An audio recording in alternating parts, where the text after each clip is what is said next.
यूँ तो नदियाँ कई गांवों में प्राणदायी बनी हुई है, लेकिन पिट्टे मेटा गांव जो एक नक्सल प्रभावित इलाके में बसा हुआ गांव है, इस गांव के आदिवासी बासिंदों के लिए ये नदी त्रासदी का कारण बनी हुई है। आपको बता दूं कि इस नदी के चलते यहाँ जहाँ स्कूली बच्चों का पढ़ाई प्रभावित है, तो वहीं इलाज के लिए भी यहाँ के ग्रामीणों को तरसना पड़ जाता है। नदी की समस्या कितनी विकराल है जानते हैं, गांव के ग्रामीण हमारे साथ मौजूद है। दादा, ये नदी के वजह से कतका परेशानी होते? परेशानी तो बड़ होते नदिया में, लेकिन का करबो हमन यहाँ मतलब अपन गांव ला छोड़ के हमन कहाँ जाबो। परेशानी के सामना हमला मतलब पूरा बारिश भर करना पड़ते।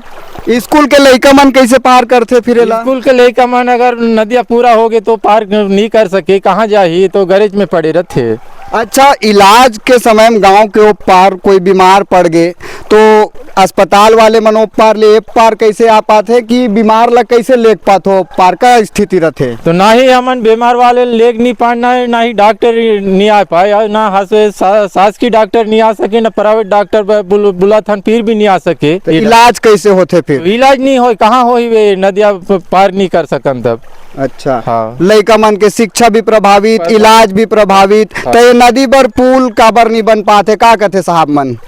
अभी पता नहीं काबर नहीं बन पाते, तो साहब मन आज तक के ध्यान नहीं देते। अब पिछले बार विधायक भी आए रही से तो, और विधायक भी बोलिस कि एक बारे में मैं बना हूँ तो रोड दे हूँ, तुम्हारा सीसी रोड दे हूँ, तुम्हारा सब पूरा पानी के सुविधा पुलिया उलिया बना दे हूँ, लेकिन आज तक के कोई हमारे मतलब समाधान नहीं कर पाई। विधायक हाँ बोलिस, ओकर बाद भी नहीं हो पाई, सभी नहीं हो पाए है अभी तक के। तो हमन विधायक चुन के अभी कोई मतलब भी नहीं है। विधायक ला हमन का चुनबो? अच्छा। कोई विधायक नहीं चुनन हमन। जब तो हमार समाधान के अगर मतलब समस्या के समाधान तब तक के नहीं करी, तब तक के हमन वोट नहीं डालन। कलेक्टर एसपी आरिस भैया यही नदी के पार ले गई से कलेक्टर एसपी मन, तो ओकर कुछ फायदा होइस का बोले रही सो मन? हाँ, और विधायक का बोले रही से? यहाँ से तो आ रही से विधायक आगे, कलेक्टर आगे, यही नदी वाला देख के चल दिन, लेकिन अभी तक तो कुछ नहीं हो पाते। अब बोले रही कि कुछ करबो, लाइट के करबो, रोड के करबो या पुलिया के बोलिन, लेकिन अभी तक कुछ नहीं हो पाते। ओकर बाद हमन हाँ अभी मतदान नहीं करन कहा, हमन एसडीएम, कलेक्टर और थाना में हमन आवेदन छोड़ दे हम। ये नदी पर कतका तकलीफ होते है? नदी के मारे का स्थिति रहते? गांव के टापू बन जाते, कैसे आना जाना करतो? नदी जब बाढ़ आते तो हमन ऊपर ले ऊपर पार होला नहीं सकन।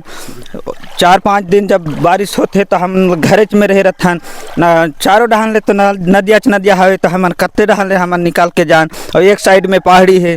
ये जब बीमार होते तो एम्बुलेंस भी आ नहीं पाती, यहाँ रोड नहीं है तो कहाँ ले आई। तो इस तरह से साल में बारिश के वो 4 महीने जब ये गांव टापू में तब्दील रहता है, आम जन अगर बीमार हो जाए तो इलाज के लिए तरसना पड़ता है। बारिश में अगर बाढ़ में ये नदी फुल चल रहा है तो स्कूली बच्चों को शिक्षा के लिए तरसना पड़ जाता है। कलेक्टर इस गांव में पहुंचे, एसपी इस गांव में पहुंचे, यहाँ तक कि विधायक, संसदीय सचिव इंद्र शाह मंडावी भी यहाँ पहुंचे, लेकिन इन गांव के बासिंदों की त्रासदी है कि खत्म होने का नाम नहीं ले रही है।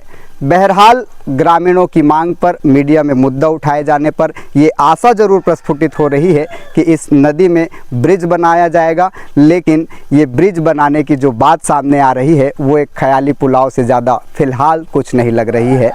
वास्तव में तब हकीकत में पुल की कल्पना को साकार होते ये ग्रामीण जान पाएंगे जब इस नदी में पुल बनेगा, इस मार्ग में पक्की सड़क बनेगी, तब जाकर असल मायने में यहाँ के आदिवासी बासिंदों की त्रासदी खत्म होगी और तब जाकर असल मायने में इस नक्सल प्रभावित इलाके के आदिवासी बासिंदों का विकास सुनिश्चित हो पाएगा।